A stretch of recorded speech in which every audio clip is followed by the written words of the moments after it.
بسم اللہ الرحمن الرحیم۔ السلام علیکم ورحمۃ اللہ وبرکاتہ۔ تمام دیکھنے اور سننے والوں کو مسائل یوٹیوب چینل میں خوش آمدید۔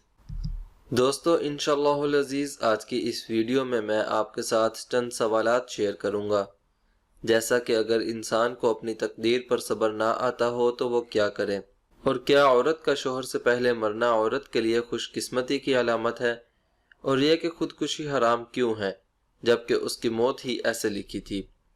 یہ سب جاننے کے لیے آج کی اس ویڈیو کو آخر تک لازمی دیکھیں تاکہ مکمل بات سمجھ میں آ سکے۔ آئیے مل کر نبی کریم صلی اللہ علیہ وسلم پر درود پاک پڑھتے ہیں، اس کے بعد ویڈیو کو شروع کرتے ہیں۔ اللہم صلی علی محمد وعلی آل محمد کما صلیت علی ابراہیم وعلی آل ابراہیم انک حمید مجید۔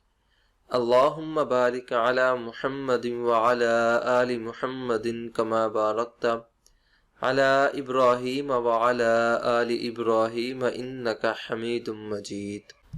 سوال: ایک انسان ہے جس کو اپنی قسمت سے ہر موقع پر شکست ہو، یعنی کوئی آدمی مفلس و نادار ہو، غربت کی مار پری ہو، علم کا شوق ہو لیکن علم اس کے نصیب میں نہ ہو، خوشی کم اور غم زیادہ ہوں، بیماریاں اس کا سایہ بن گئی ہوں، ماں باپ بہن بھائی کی موجودگی میں محبت سے محروم ہو، رشتہ دار بھی ملنا پسند نہ کرتے ہوں، محنت زیادہ کرے پھل برائے نہ ملے۔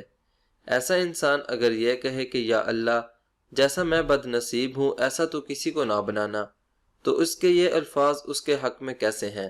اگر وہ اپنی تقدیر پر صبر کرتا ہو اور صبر نہ آئے تو کیا کرنا چاہیے؟ جواب: انسان کو جو ناگوار حالات پیش آتے ہیں ان میں سے زیادہ تر انسان کی شامت اعمال کی وجہ سے آتے ہیں۔ ان میں اللہ تعالیٰ سے شکایت ظاہر ہے کہ بھیجا ہے۔ آدمی کو اپنے اعمال کی درستی کرنی چاہیے، اور جو امور غیر اختیاری طور پر پیش آتے ہیں ان میں اللہ تعالیٰ کی تو ذاتی غرض ہوتی نہیں بلکہ بندے ہی کی مصلحت ہوتی ہے۔ ان میں یہ سوچ کر صبر کرنا چاہیے کہ ان میں اللہ تعالیٰ کو میری ہی کوئی بہتری اور بھلائی منظور ہے۔ اسی کے ساتھ اللہ تعالیٰ نے جو بے شمار نعمتیں عطا کر رکھی ہیں ان کو بھی سوچنا چاہیے اور الحمدللہ علی کل حال کہنا چاہیے۔ سوال: بعض لوگوں کا خیال ہے کہ ایسی عورتیں جو اپنے خاوند کے انتقال کے بعد زندہ رہتی ہیں وہ بدبخت ہیں، اور جو عورتیں خاوند سے پہلے انتقال کر جاتی ہیں وہ خوش نصیب ہیں، تو کیا یہ صحیح ہے یا یہ غلط عقیدہ ہے؟ جواب: خوش بختی اور بدبختی تو آدمی کے اچھے اور برے اعمال پر منحصر ہوتی ہے، نہ کہ اس بات پر کہ کون پہلے مرا یا کون بعد میں، لہٰذا ایسے عقائد سے بچنے کی کوشش کرنی چاہیے۔ سوال: جب کسی کی موت خودکشی سے واقع ہونی ہے تو خودکشی کو حرام کیوں قرار دیا گیا ہے جبکہ اس کی موت ہی اس طرح لکھی ہے؟ جواب: موت تو اسی طرح لکھی تھی مگر اس نے اپنے اختیار سے خودکشی کی، اس لیے اس کے فعل کو حرام قرار دیا گیا، اور عقیدہ تقدیر رکھنے کے باوجود آدمی کو دوسرے کے برے افعال اختیاریہ پر غصہ آتا ہے۔ مثلا کوئی شخص کسی کو ماں بہن کی گالی دے تو اس پر ضرور غصہ آئے گا، حالانکہ یہ عقیدہ ہے کہ حکم الہی کے بغیر پتہ بھی نہیں ہل سکتا، لہٰذا چونکہ اس میں اس کا اپنا اختیار شامل ہو گیا اور اس نے اللہ تعالیٰ کے کام میں مداخلت کی، اس لیے خودکشی کو حرام قرار دیا گیا ہے۔ دوستو، آج کی اس ویڈیو میں ہم نے جو معلومات آپ کے ساتھ شیئر کی ہے، امید کرتا ہوں کہ آپ کے علم میں کچھ نہ کچھ اضافہ ضرور ہوا ہوگا۔